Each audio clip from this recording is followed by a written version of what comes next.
de descobrimentos. Busca interior, parte 2. Na década de 50, milhões de americanos podiam ler nos jornais os últimos conselhos das queridas Abe e Ann Landers. Essas irmãs gêmeas de Sioux City, Iowa, eram as colunistas conselheiras mais populares do país. Os americanos adoram conselhos. Eles são viciados em autoaperfeiçoamento, otimistas quanto ao seu futuro e guiados por uma crença quase religiosa de que podem sempre mudar para melhor. O ponto de vista oposto, segundo o qual o comportamento é determinado ao nascer e não pode ser mudado, ainda é associado com a Alemanha nazista, onde a eugenia foi utilizada para justificar o genocídio. Os americanos seguem os cientistas que têm uma opinião contrária. Quando se trata de comportamento, é o ambiente que conta e praticamente tudo é possível.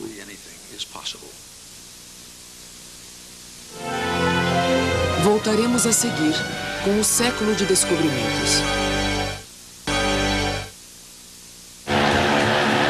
1945. O clima é de otimismo. Os soldados que lutaram contra o totalitarismo além-mar retornam para a nação mais poderosa do mundo.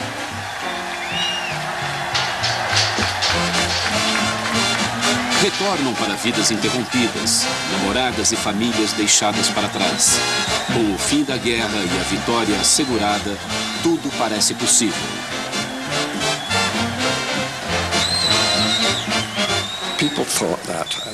As pessoas pensam que após os incríveis resultados da ciência e da tecnologia e a vitória na Segunda Guerra Mundial, não havia, em princípio, limites para o que podiam fazer com o interesse de melhorar a vida depois da guerra. A tecnologia que nos permitiu vencer a guerra para derrotar Hitler, para derrotar os nazistas, podia ser usada para libertar os indivíduos, para ajudá-los a se autodesenvolverem. Portanto, era uma passagem, acho eu, da tecnologia enfatizando as armas para uma tecnologia enfatizando o espírito humano e o desenvolvimento da natureza humana. Como se fosse possível transferir o domínio de um campo para o outro. Esse aparelho me permite lavar a roupa em qualquer dia e não importa o clima. Nos anos 50, muitos americanos desenvolvem um apetite quase insaciável por todas as novidades que podem ser fabricadas, compradas, vendidas e consumidas. Eles pensam que o lar, a família e todos os diferentes aspectos da sociedade podem ser manejados, planejados e controlados tecnicamente. Enquanto alguns tecnólogos concebem novos e atraentes produtos de consumo para um público ávido, o psicólogo de Harvard, B.F. Skinner, busca nada menos que a engenharia da natureza humana. Usando até mesmo pombos como cobaias, Skinner afirma que com a correta engenharia social, podemos criar uma nova raça de seres humanos. Skinner é um seguidor fiel da tradição behaviorista, da qual John Watson foi o pioneiro nos anos 20. Assim como Watson, Skinner sustenta que, com as ferramentas adequadas, podemos prever e controlar o comportamento. Nos Estados Unidos, Skinner é, de fato, o coroado sucessor do behaviorismo de Watson. Mas é interessante refletir na existência de uma sutil diferença no modo como eles chegaram lá. O Watson, como sabemos, acabou se tornando um executivo de publicidade, aceitando o sistema de valores americanos existentes. Skinner era diferente, ele era um visionário. Skinner pensava que através do behaviorismo ele podia conduzir o mundo para uma humanidade melhor. Não para onde a humanidade estava indo, mas sim levando-a para um novo lugar graças aos princípios do behaviorismo. Atendo-se ao que Watson deixara de lado, Skinner deseja fazer uma ciência rigorosa para provar que o ambiente é tudo. Mude o ambiente, sustenta ele, e você pode mudar o indivíduo, que no caso da experiência de Skinner era um pombo.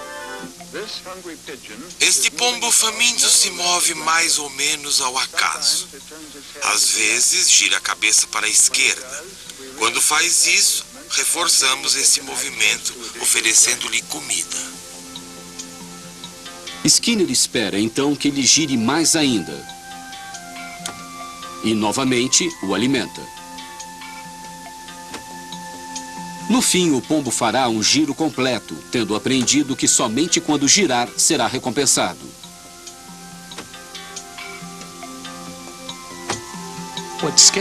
O que Skinner conseguiu fazer em estudos cuidadosamente controlados com modelos animais foi demonstrar que cadeias completas de comportamento poderiam ser construídas passo a passo. De modo que, literalmente, podia-se ensinar um pombo a ter comportamentos complexos que ninguém imaginaria possíveis. Skinner acredita que se isso funciona com pombos, por que não funcionaria com pessoas? Na mente de Skinner, comportamento é comportamento, não importa a posição na escala evolutiva, e tudo é aprendido. Um dos grandes sucessos é um tipo de educação. As pessoas aprendem a fazer tarefas muito mais complicadas do que se podia imaginar, fracionando o comportamento em passos menores e promovendo reforço positivo pelo caminho.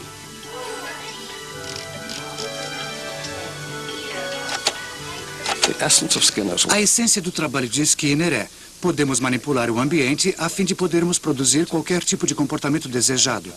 Podemos também desenvolver indivíduos de modo que todas as possibilidades futuras fiquem disponíveis para eles. A ideia de que tudo é possível goza de uma enorme popularidade nos anos 50. Uma época em que o país está mudando com uma velocidade chocante. É a era da explosão demográfica. As mães que trabalharam durante a guerra voltam para casa para criar os filhos. Com o crescimento econômico e a mobilidade nunca vista, jovens casais deslocam-se por todo o país, vivendo longe de seus pais e parentes. As mães que querem conselhos sobre como criar os filhos, talvez não possam pedir ajuda às suas mães, e sim a um pediatra amigo e ao livro que ele escreveu. O Dr. Benjamin Spock aconselha milhões de mães preocupadas em como criar seus filhos no ambiente adequado. Ele abrange todos os assuntos, da fralda à disciplina, valendo-se mais das ideias de Freud do que das de Skinner. Seu livro para pais vende mais exemplares do que qualquer livro na história, exceto um, a Bíblia.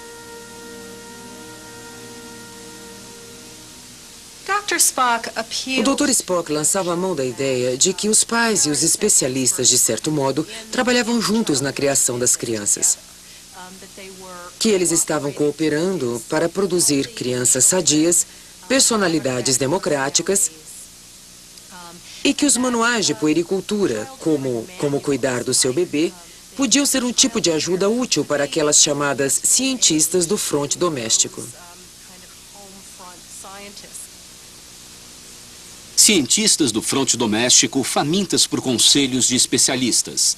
A televisão popular as satisfaz, trazendo as últimas novidades do laboratório científico para suas salas de estar. Conquista! A busca por novos conhecimentos sobre nosso universo, nosso mundo e nós mesmos. Este macaco é um órfão separado de sua mãe desde o nascimento. Literalmente, sua vida está por um fio. Uma gaze macia é sua única companhia, seu único conforto. Uma vez por dia, a almofada é retirada para a limpeza. Este é o laboratório do psicólogo Harry Harlow. O macaco está perturbado, estressado, permanentemente. Ele está estudando os macacos para melhor compreender as relações humanas. Ele pode morrer de anseio por amor. Harlow acredita que pode usar a ciência para estudar o amor. Com uma série de estudos pioneiros, ele explora territórios nos quais poucos cientistas jamais se aventuraram. Harlow disse que existia algo chamado ciência do amor. Por exemplo, que o amor, o tipo de intimidade que caracteriza as relações entre mãe e filho, podia ser objeto da ciência, embora neste caso ele estudasse os macacos. Que é possível, literalmente, levar o amor para o laboratório e colocá-lo sob o microscópio. Harlow está estudando o amor porque acredita que ele causa um impacto marcante na vida jovem. O relacionamento entre a mãe e a criança, aquilo que Harlow chama de nosso primeiro ambiente social, pode ser a chave para explicar o comportamento durante toda a vida. Harlow concebeu uma série de experiências engenhosas. Ele cria um macaquinho, permitindo que ele escolha entre duas mães adotivas. A mãe de arame, que o alimenta, e a mãe de tecido, que não o alimenta. Harlow acredita que a mãe de tecido proporcione algo mais, ou seja, conforto e amor. Aqui está o macaquinho 106, alimentado na mamadeira pela mãe de arame. Ele procura a mãe de arame. Mas o macaquinho rapidamente corre para a mãe de tecido, com quem permanecerá aconchegado nas próximas 18 horas.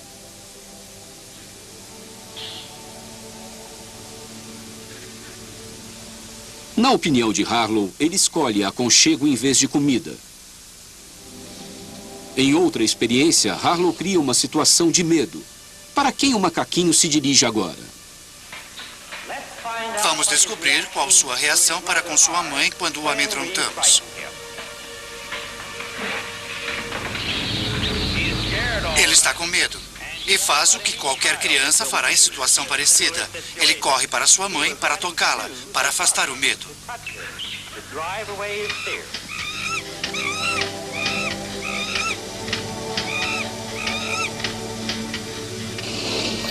Para Harlow, existe algo na experiência sobre o conforto do amor, mais do que com a comida, que parece crucial a todos esses macacos.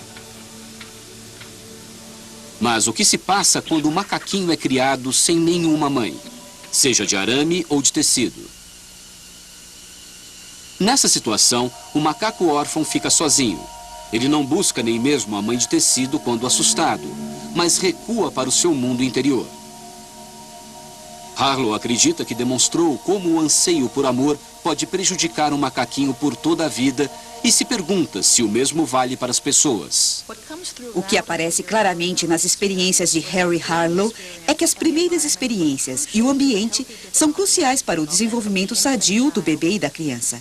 E que se você alterasse isso, se o tipo certo de presença maternal não estivesse presente durante os anos críticos, então o bebê, ao crescer, poderia se tornar um adulto incapaz de formar relações saudáveis com as outras pessoas. Enquanto Harlow acredita que um ambiente ruim possa prejudicar, existem outros que acreditam que um ambiente terapêutico possa fornecer a cura. Entre esses sobressaem-se os psicanalistas. Nos anos 50, a psicanálise invadiu os Estados Unidos, embora o próprio Freud já tivesse falecido uma década antes. Existe um otimismo fundamental na sociedade americana que afirma ser possível resolver quase todos os problemas. E a postura da psicanálise de que, em última instância, toda dificuldade podia ser compreendida parece cheia de sentido e, potencialmente, no mínimo, mudou algo que mexia muito com os americanos. Freud originalmente concebeu a psicanálise para ajudar indivíduos neuróticos, pessoas essencialmente normais que estavam incapacitadas por conflitos interiores. Ele nunca pensou que pudesse ajudar os doentes mentais graves, mas seus discípulos americanos pensavam de forma diferente. Uma das questões da década de 50 era qual o poder da psicanálise como intervenção, como terapia. Seria somente uma terapia para os problemáticos, para os ligeiramente neuróticos, para os ansiosos? Ou poderia realmente ministrar um golpe terapêutico eficiente para ajudar os mais graves doentes mentais de nossa sociedade, os esquizofrênicos? Uma das psicanalistas que acreditava nisso era Frida von Reichmann. Graduada em neurologia na Alemanha, ela acreditava fortemente que, enterrada no fundo de cada paciente, não importa a gravidade do distúrbio, resta uma certa saúde que pode ser trazida à tona, se o tratamento for correto. Ela desenvolveu essa postura, em parte, graças a seu trabalho com pacientes com lesões cerebrais na Primeira Guerra Mundial. Mesmo aqueles pacientes atingidos por bombas ou por gás podiam se recuperar até certo ponto. E sua abordagem para com eles era baseada no potencial pessoal de cura e não na parte que fora lesada. Quando começou a trabalhar com psicóticos, ela usou a mesma orientação e sempre procurou aquela parte do paciente que ainda estava intacta. Quando von Reichmann emigrou para os Estados Unidos, ela tornou Chestnut Lodge sua base profissional. Construída como um hotel de veraneio em meados de 1890, nos arredores de Washington, D.C., o local foi adaptado para ser um hospício. Em meados de 1950, Chestnut Lodge era um dos poucos hospitais psiquiátricos no país que ofereciam psicoterapia como tratamento principal. Somente a elite podia custear uma estada aqui e a lista de espera era longa. Aqui, a psicoterapia era usada para tratar os psicóticos e o campo ambiental iria enfrentar seus grandes desafios. Chestnut Lodge era um lugar estranho, quase que mítico, porque temos provas bem razoáveis de que o tratamento dado ali podia ter um impacto terapêutico significativo, simplesmente através da psicoterapia. Esquizofrenia é uma doença marcada por uma perda de contato com a realidade, alucinações, vozes, paranoia. Ela não era bem compreendida nos anos 50, quando uma jovem do Brooklyn chega buscando socorro. Joanne Greenberg esperou 3 anos para entrar em Chestnut Lodge. 2 dias antes de completar 16 anos, ela é finalmente admitida. Mais tarde, ela descreveria sua doença e tratamento no livro I Never Promised You a Rose Garden, um sucesso de vendas. Não tinha a menor ideia do que se passava lá fora, mas eu estava experimentando tudo desde a idade de 6 anos. Tentar e corrigir, tentar e curar.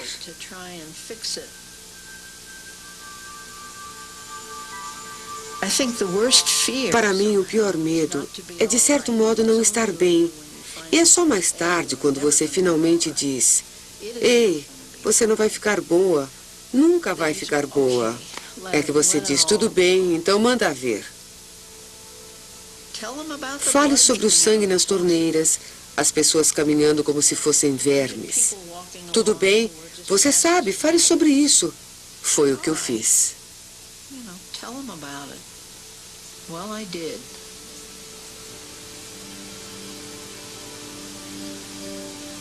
Fron Reichman se encontra com Joanne diariamente e a trata com uma variante da chamada cura pela conversa. Fron senta com seus pacientes, ouve, fala, mesmo quando estão alucinados, retraídos ou teimosos. Era uma ideia muito simples. Fale com os pacientes. Deixe-os falar com você. Leve-os a sério. Trate-os como seres humanos. As pessoas não estavam apenas lutando contra a psicose, a insanidade. Elas também tinham aspectos não psicóticos em suas mentes, em suas pessoas. E se fosse possível se deter a esse aspecto, tudo poderia ser diferente.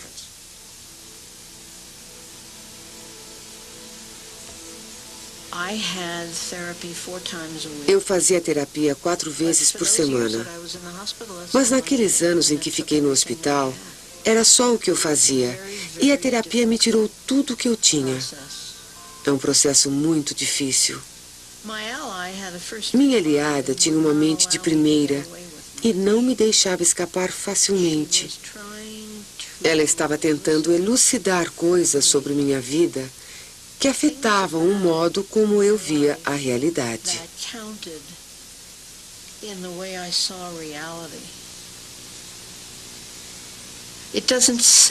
Não parece muito, não é muito. Você conta ao médico coisas, o médico ouve e presta atenção. Mas acho que isso reorienta seu cérebro. Acho que reorienta seu sentido de realidade. Acho que você rebobina, de algum modo, porque quando essas mudanças acontecem, elas são profundas. It's a profound change. Joanne Greenberg deixa Chestnut Lodge após 3 anos. Ela retorna 2 vezes para tratamentos curtos, mas por fim, Joanne cursa a faculdade, se casa, cria as crianças e escreve.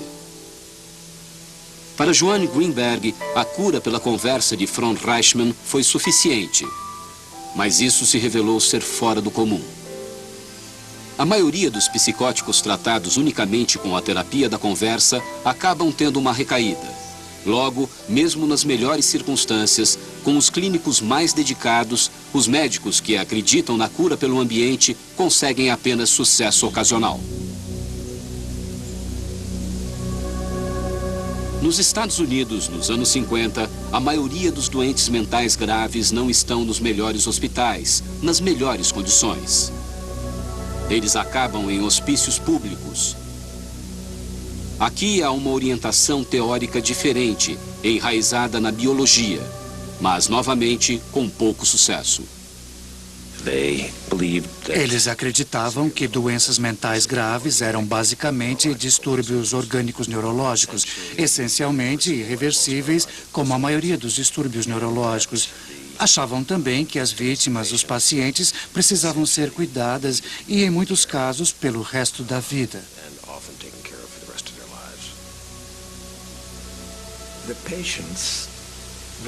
Os pacientes faziam o que queriam. Ficavam sentados no chão, olhando para o teto, ouvindo vozes. Eu me lembro de um grande pavilhão onde cerca de 150 pessoas estavam sentadas.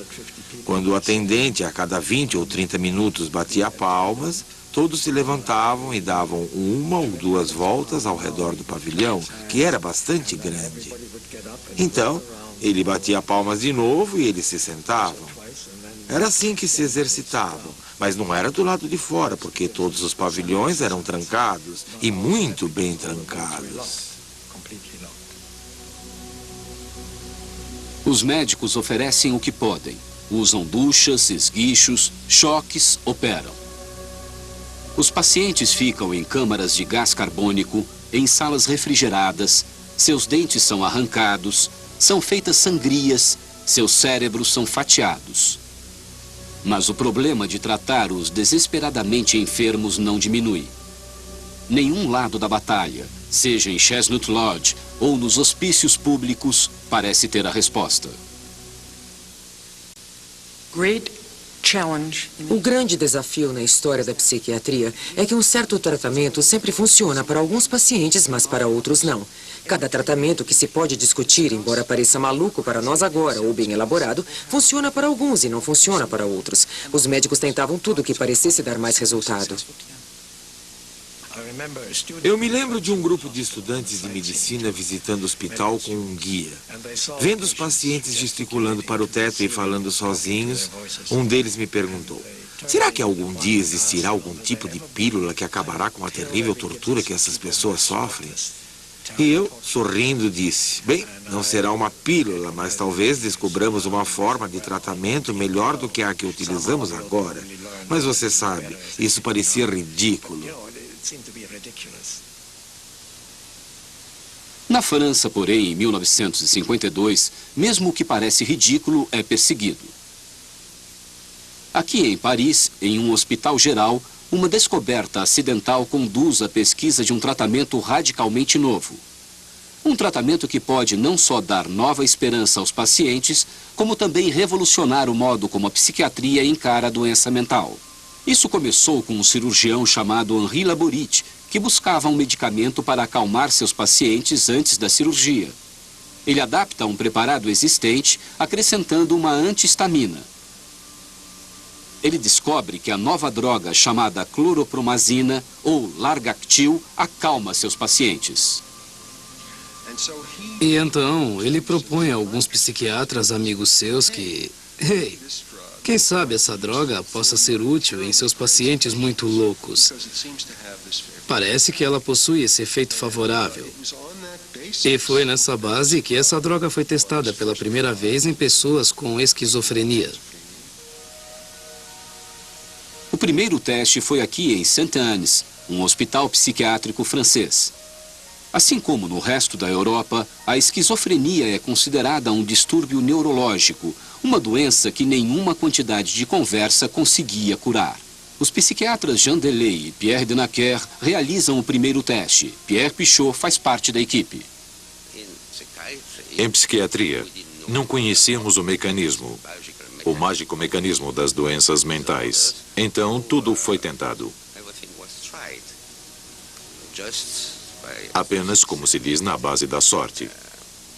Se algo tem efeito sedativo, talvez possa sedar e, quem sabe, fazer algo mais. DeLay e Denaquer se dão conta rapidamente de que estão lidando com algo importante. Eles relatam a transformação de seus pacientes esquizofrênicos e o súbito desaparecimento de alucinações e das vozes. A cloropromazina e seus médicos pioneiros são amplamente reconhecidos na França, em toda a Europa e do outro lado do Atlântico, na América do Norte, onde o psiquiatra Hans Lehmann ouve falar do assunto pela primeira vez. Ouvi falar disso através de uma declaração que eu pensava na época ser arrogante e totalmente infundada de um vendedor de uma empresa farmacêutica. Normalmente jogo fora os folhetos, mas dei uma olhada nesses assim que tive tempo de ler. Isso foi num domingo de manhã, na banheira. Lehmann testa a nova droga em enfermeiras em seu hospital no Canadá. Esta é uma prática comum na era pré-Sputnik da pesquisa científica. Depois, ele a testa em seus pacientes psicóticos. Após 2 semanas, 2 dos pacientes se curaram, ficando totalmente livres dos sintomas. Eu nunca tinha visto isso, não está nos manuais, e era como os franceses tinham descrito. Eu não acreditei, pensei que fosse um golpe de sorte. Mas aí, após 3 ou 4 semanas, vários outros pacientes estavam livres dos sintomas. Tínhamos algo que fechava a psicose como se esta fosse uma torneira. Os sintomas desapareciam, quer você os entendesse ou não, não importando qual tinha sido a dinâmica.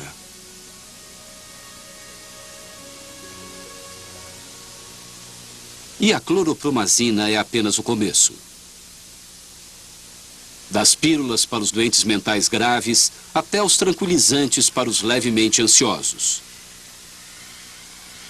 Do lítio e da resorpina dos anos 50, até o Miltown e o Valium dos anos 60. Medicamentos para a mente tornam-se parte da vida americana. Como essas drogas funcionam, a princípio ninguém sabe. Mas, de algum modo, elas mudam o comportamento, alterando o cérebro. O cérebro é a chave. As drogas psicotrópicas tinham sido descobertas empiricamente. Ninguém sabia por quê, mas elas funcionavam. Veio a pergunta seguinte: por que funcionavam? Nos laboratórios do mundo todo, da Suécia aos Estados Unidos, cientistas tentam encontrar a resposta. Solomon Schneider é um deles. Em 1975, Schneider e seus colegas realizam uma série de experiências com animais na Universidade Johns Hopkins para estudar como a cloropromazina funciona.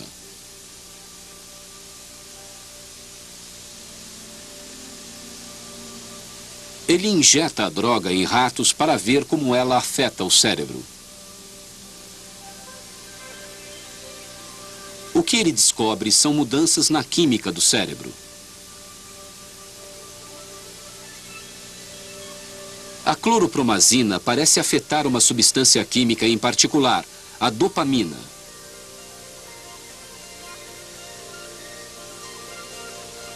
O cérebro do rato, assim como o cérebro humano, são constituídos por essas substâncias químicas chamadas neurotransmissores. Os neurotransmissores permitem a comunicação das células do cérebro umas com as outras, constituindo uma rede complexa. Em última instância, o que as experiências de Schneider e de outros mostram é que existe uma íntima conexão entre os neurotransmissores e o comportamento. A dopamina está associada à esquizofrenia. Outras experiências associaram o neurotransmissor serotonina com a depressão e a acetilcolina com a memória. Na verdade, esses neurotransmissores e as reações que eles produzem no cérebro são as causas do comportamento, seja normal ou anormal. Saber que temos cérebro e que podemos influenciar radicalmente o nosso modo de pensar, graças à ingestão de certas drogas, certas substâncias químicas puras, mudou de fato nossa concepção sobre nós mesmos. E é impossível voltar atrás. Apesar de alguns desejarem isso, não há mais possibilidade de volta. A Revolução Química dos anos 70 gerou uma biologia do comportamento, uma biologia da mente, uma biologia da emoção totalmente novas. Alguns cientistas começaram a se indagar. Se o cérebro pode ser fisicamente alterado por pílulas desse tipo, será que pode também ser mudado apenas pela experiência?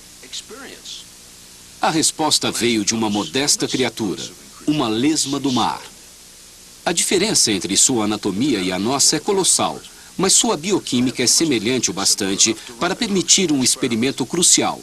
A partir dos anos 70, experiências com lesmas demonstraram que é possível mudar fisicamente a bioquímica do cérebro só pela aprendizagem. Que o cérebro, na verdade, responde à experiência e é de fato mudado por ela. Claro que uma lesma é só uma lesma, e não uma pessoa, mas isso prova que a experiência nunca mais pode ser separada facilmente da biologia. É o início de um novo modo de pensar revolucionário sobre o comportamento, uma nova síntese, enterrando a velha dicotomia entre natureza e educação. Uma síntese que incluirá até mesmo a genética.